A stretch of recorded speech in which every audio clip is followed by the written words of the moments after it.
Welcome back. We're here with Richard Burdick for our second installment of Richard's Numismatic interview. And here we have, well, tell us what we have here, Richard. Well, in the strong box that I showed you in the last video, there are two pieces in this tray that I've saved all those years, actually three pieces. And the first one is an elongated coin. It's a barber dime with an O mint.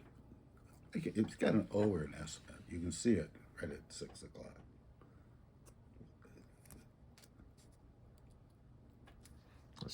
We're going to try to,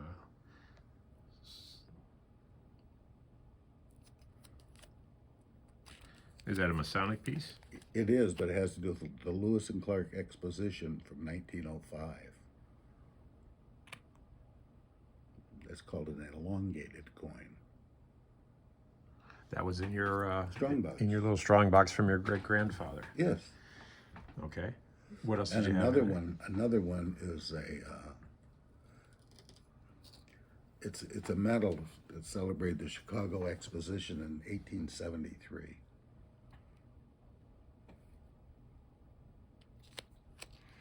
See, my great-grandfather was in 1873. He was about 6 years old when that medal was struck. Do you think he actually went to the exposition? I doubt it very much. He lived in Grand Rapids, Michigan, but at that young age, I doubt. The most interesting piece that I was always fascinated by, but I never explored, was this piece right here. It's from Bolivia, but it's counterstamped. And I only, actually at this last ANA I went to in Chicago, I had John Kralovich, who was an extremely knowledgeable numismatist. He looked at that and he knew who the counterstamp was. In fact, I've got it written down there if you Republic of France. Yes. Oh, I said Bolivia. It's the counterstamp is Republic of France. That's not the information I got. That's the guy's name that did the counterstamp. He was a silversmith from Boston. Oh. Kralovich knew this in his head by looking at that. Rufus Farnham, silversmith, Boston. Was that like the regulated silver and gold coins? Okay. See, once these foreign coins circulated in this country for many years up to about 1857, and people that were concerned about being real, silversmiths would put their mark on it to let everybody know that the coin was up to snuff, So that'd and be genuine. like the brasher doubloons. Yes, and there's a number of counterfeit stamp coins from Mexico. Most of these coins were traveled in trade between Europe and parts of the United States and the Caribbean, and some of South America. But I only discovered this. I investigated through an expert the counterstamp part. I only did that a few months ago, actually. Rufus Farnham, silversmith, Boston. So that counterstamp must have been on there, I would think, sometime after the late 1790s up till about, it would have been done before 1857. Okay. Because that's when our Congress passed laws where these foreign coins could no longer circulate. Okay. That's a really fascinating piece, and it did come out of that black strong box. Okay. Let me see What else do you have in there that I think our viewers would find interesting? Well, there's a number of things, because I've got these all at a young age up till. Let's just go through. What's the card in the back middle? Here? No. Here? Let me show you the whole box there. What's This one came much later. What's the Purfina card? What is that? Well, this came, my grandmother gave me this, and this was a way to buy things through the mail. She gave me this card when I was about, I don't know, 10 years old, I think. And she never mailed this, but you would put like a quarter underneath this flap, put it in an envelope, and mail it to get pills and all kinds of cure-alls. And I was always fascinated by this. Let's take a look. I have a number of other ones similar to this, but if I remember collecting, this was one of the more interesting.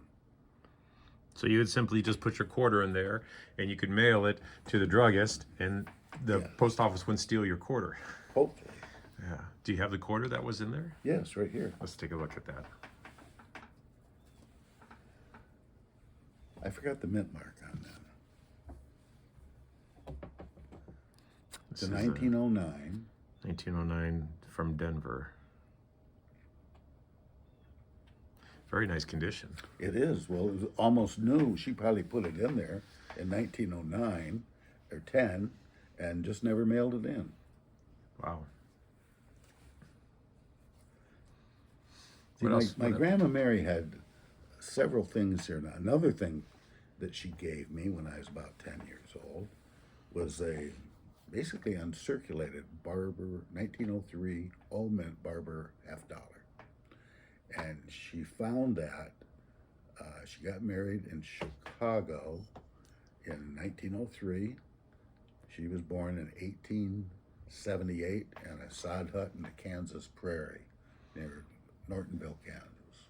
She moved here, I think, in 1931. But like I say, several things in this case she gave me over the years. So, what's the? You said you still have the nickel your mom gave you.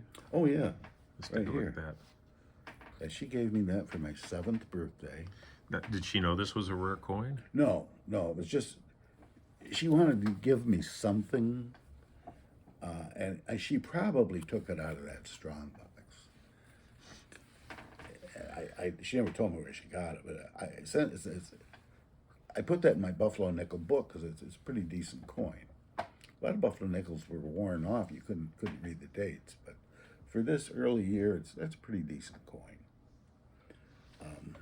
You got any other questions here? What about you talked about your 1884 dollar. Oh yes. Well, there's a description of it. Mrs. Madison. She was one of my all-time favorite customers on my paper route. So when I was 8 years old, she gave me a dime for Christmas. And I remember staring at it and looking up at her. And to her, it was maybe a substantial amount of money because she went through the Depression. And I think when I was 10 years old, she gave me this 1884 Old Mint silver dollar, which I thought a lot of, and I've saved it all these years. When I was 11 years old, I'd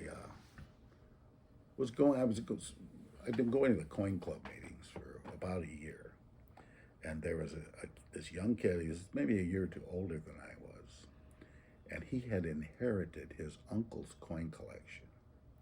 So every coin club, his mother would drive him up, and he'd get this dolly out and put boxes, and in the boxes were cigar boxes, and in the cigar boxes were coins. And he had a 10-cent, 20-cent, 25, 50-cent dollar junk boxes. He'd just lay them out and let people come over and pick through his boxes. Well, there's a lot of the early dates, Buffalo nickels, that I didn't have, and I'd find them in there for 10 cents, 20 cents, and I just keep filling my holes. And he had a really nice 1918D Buffalo nickel, and choice high-end XF, like today we call it XF 45. And I put it in the hole. And it wasn't until about, 2 months later at the coin shop, at Orrin Fox's coin shop, I bought a red book. And Bruce and I took it home, started going through and reading the Red Book, and I looked at a picture, and there's a picture of a 1918D, and you can see from the photograph there was a 7 under the 8.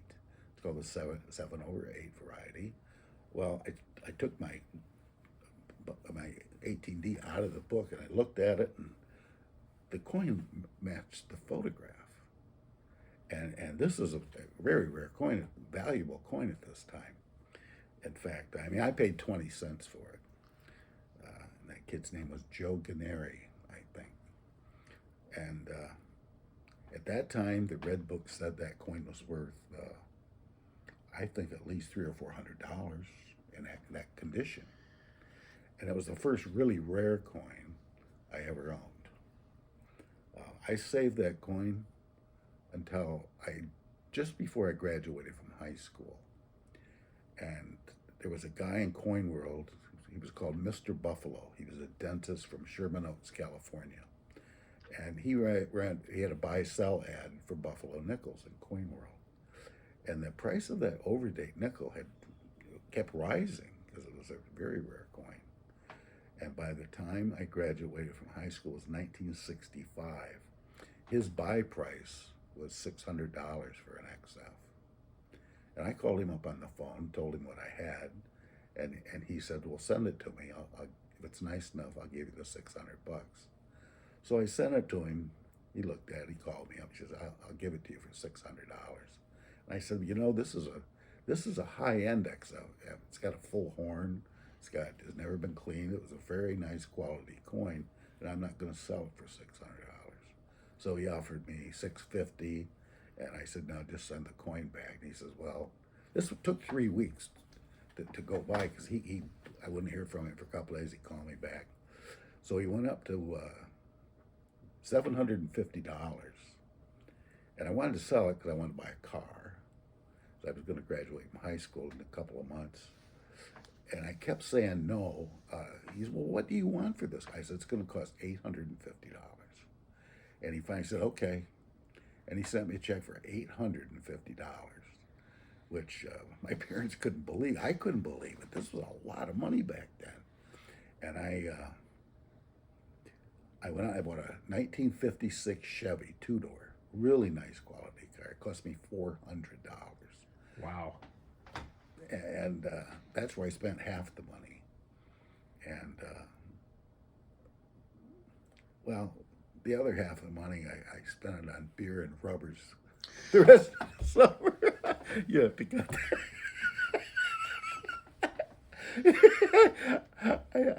I thought you'd get a chuckle.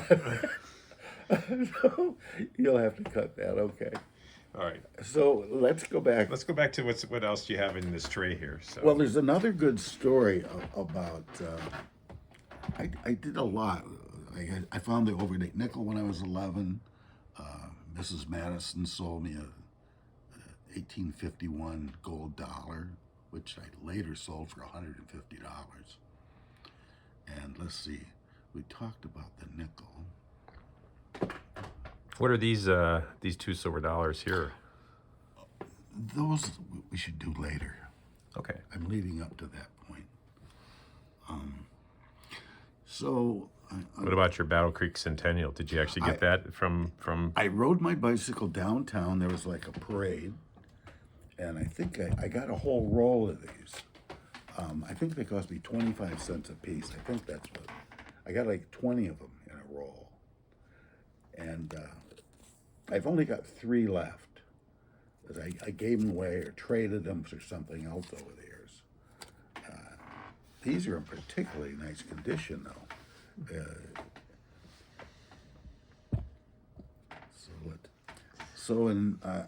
I would spend a lot of my free time riding my bike around to banks and getting rolls of coins because I had this money from my paper route that I collect from all these people. So Wednesday, Thursday, Friday, I had all this extra money that I was going to have to pay the paper bill.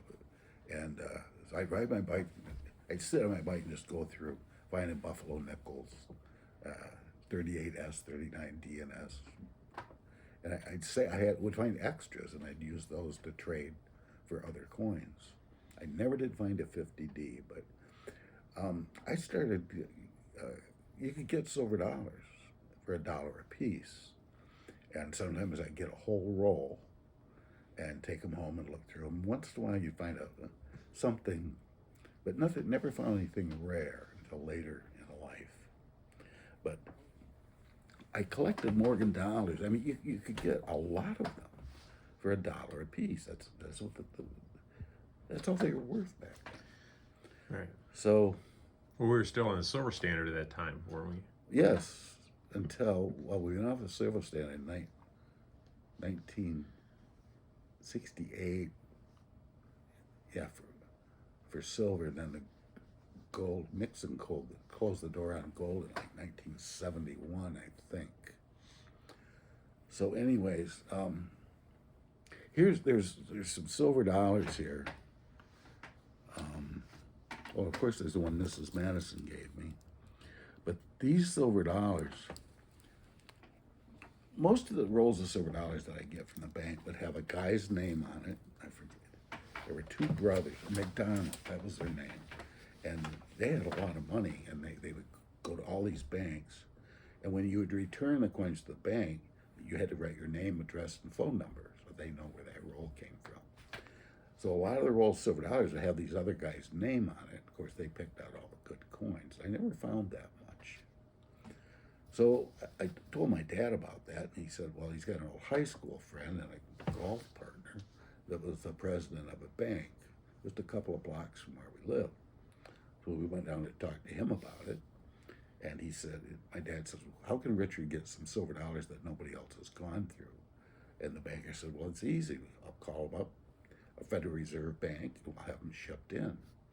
So, All right, and we'll take that story on the next time. Signing off for now.